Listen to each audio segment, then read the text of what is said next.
ನಮಸ್ತೆ. ಮೈತ್ರಿ ಮಂಜುನಾಥ್ ಅಂತ. ಫಸ್ಟ್ ಫಿಲಿಮ್ ನಂದು ಪ್ರೊಡಕ್ಷನ್ ಬಂದ್ಬಿಟ್ಟು ಹಫ್ತಾ ಮೂವಿ ಮಾಡಿ ರಿಲೀಸ್ ಮಾಡಿದ್ದೀರಿ. ಆ ಮೂವಿ ಒಳ್ಳೆ ಸಕ್ಸಸ್ ಕಂಡಿದೆ. ಈಗ ನಂದು ಈ ಮೂವಿ ಬಂದ್ಬಿಟ್ಟು ಎರಡನೇ ಪ್ರೊಡಕ್ಷನ್, ಸೆಕೆಂಡ್ ಪ್ರೊಡಕ್ಷನ್ ಮಾಡ್ತಾಯಿದ್ದೀರಿ. ಪ್ರೊಡಕ್ಷನ್ ಮಾಡೋದು ಸೆಕೆಂಡ್ ಪ್ರೊಡಕ್ಷನ್ ಏನಕ್ಕೆ ಅಂದರೆ ಇದು ತುಂಬ ಒಳ್ಳೆ ಸ್ಕ್ರಿಪ್ಟ್ ಇರೋದ್ರಿಂದ ಈ ಮೂವಿಗೆ ನಾನು ನಿರ್ಮಾಣ ಮಾಡೋಕ್ಕೆ ಪ್ಲ್ಯಾನ್ ಮಾಡಿದ್ದೀನಿ. ತುಂಬ ಚೆನ್ನಾಗಿದೆ, ಸ್ಕ್ರಿಪ್ಟ್ ತುಂಬ ಚೆನ್ನಾಗಿದೆ, ನನಗೆ ತುಂಬ ಇಷ್ಟ ಆಯಿತು. ಪ್ಲಸ್ ಇದ್ರ ಜೊತೆಗೆ ನಮ್ಮ ಟೀಮಲ್ಲಿ ಏನು ವರ್ಕರ್ಸ್ ಇದ್ದಾರೆ ತುಂಬ ಚೆನ್ನಾಗಿ ಎಕ್ಸ್ಪೀರಿಯನ್ಸ್ಡ್ ಇದ್ದಾರೆ, ಒಳ್ಳೆ ಎಕ್ಸ್ಪೀರಿಯನ್ಸ್ ಟೀಮ್ ಇದೆ. ಅದರಿಂದಾಗಿ ಇದಕ್ಕೆ ನಿರ್ಮಾಣ ಮಾಡಬೇಕಂದ್ಬಿಟ್ಟು ನಾನು ಪ್ಲ್ಯಾನ್ ಮಾಡಿ ಈ ಮೂವಿನ ಪ್ರೊಡ್ಯೂಸ್ ಮಾಡ್ತಾಯಿದ್ದೀನಿ. ಬಡ್ಜೆಟ್ ಹೇಳಲೇಬೇಕಾ? 3+. ಸೂಚನ್ ಶೆಟ್ಟಿ ಅವರು ನನಗೆ ಮಿನಿಮಮ್ ಒಂದು 10 ವರ್ಷದಿಂದ ಪರಿಚಯ ಇದ್ದಾರೆ. ಅವರು ಮಾರ್ಕೆಟಿಂಗ್ ಮಾಡ್ತಿದ್ರು ಫಸ್ಟು, ಅಂದರೆ ಈ ಫಿಲಿಮ್ ಪ್ರೊಡಕ್ಷನ್ಸ್ದು ಮಾರ್ಕೆಟಿಂಗ್ ಮಾಡ್ತಿದ್ರು.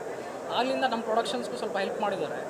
ನಂತರ ಅವ್ರ ಕನಸು ಏನಿತ್ತಂದರೆ ಮೊದಲು ಬ್ಯಾಂಗ್ಳೂರಿಗೆ ಬಂದಾಗ ಅವರು ಏನೋ ಹೀರೋ ಆಗಬೇಕಂತ ತುಂಬ ಟ್ರೈ ಮಾಡಿದ್ದಾಗ ಕೆಲವೊಂದು ನಾನು ಅವ್ರ ಹತ್ರ ಮಾತಾಡುವಾಗ ಒಂದು ವರ್ತ್ ಅನಿಸ್ತು. ಯಾಕಂದರೆ ಈಸ್ ಕೇಪಬಲ್ ಅಂತ ಅನಿಸ್ತು.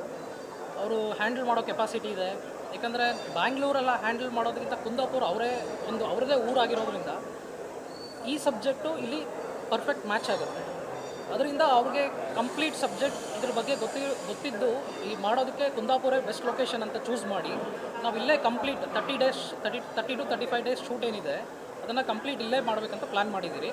ಆಮೇಲೆ ಒಳ್ಳೆ ಬಡ್ಜೆಟಲ್ಲೇ ಮೂವಿ ಮಾಡ್ತಾಯಿದ್ದೀರಿ. ಮತ್ತು ಪ್ರೊಡಕ್ಷನ್ ವೈಸು ಯಾವುದೇ ರೀತಿಯಲ್ಲಿ ಕಾಂಪ್ರಮೈಸ್ ಆಗ್ತಾಯಿಲ್ಲ.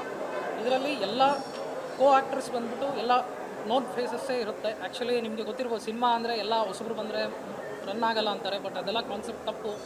ಒಳ್ಳೆ ಕತೆ, ಒಳ್ಳೆ ಸಬ್ಜೆಕ್ಟ್ ಮಾಡಿದ್ರೆ ಎಂಥ ಫಿಲಿಮ್ ಆಗಲಿ, ಎಂಥ ಪ್ರೊಡಕ್ಷನಿಂದ ಬಂದಿರಲಿ ಒಳ್ಳೆ ರೀಚ್ ಆಗುತ್ತೆ, ಜನಕ್ಕೆ ಇಷ್ಟ ಆಗುತ್ತೆ. ಅದೇ ಬೇಕಾಗಿರೋದು. ಪ್ರೊಡಕ್ಷನ್ ಮಾಡೋದು ದೊಡ್ಡದಲ್ಲ, ಒಳ್ಳೆ ಮೂವಿನ ಜನದ ಮುಂದೆ ತಂದುಬಿಟ್ರೆ ಅವರಾಗವ್ರು ನೋಡ್ತಾರೆ, ಇಷ್ಟಪಡ್ತಾರೆ, ಪ್ರೊಡಕ್ಷನು ನಿಲ್ಲುತ್ತೆ, ಡೈರೆಕ್ಟ್ರು ಗೆಲ್ತಾರೆ, ಮತ್ತು ಅದ್ರ ಜೊತೆಲಿರೋ ಆ್ಯಕ್ಟರ್ಸ್ಗೂ ಒಳ್ಳೆ ಒಂದು ಚಾನ್ಸ್ ಸಿಗುತ್ತೆ. ಮುಂದಕ್ಕೆ ಬೇರೆ ಫಿಲ್ಮ್ಸ್ ಮಾಡೋಕ್ಕೆ ಒಂದು ಚಾನ್ಸ್ ಸಿಗುತ್ತೆ. ಅಷ್ಟೇ.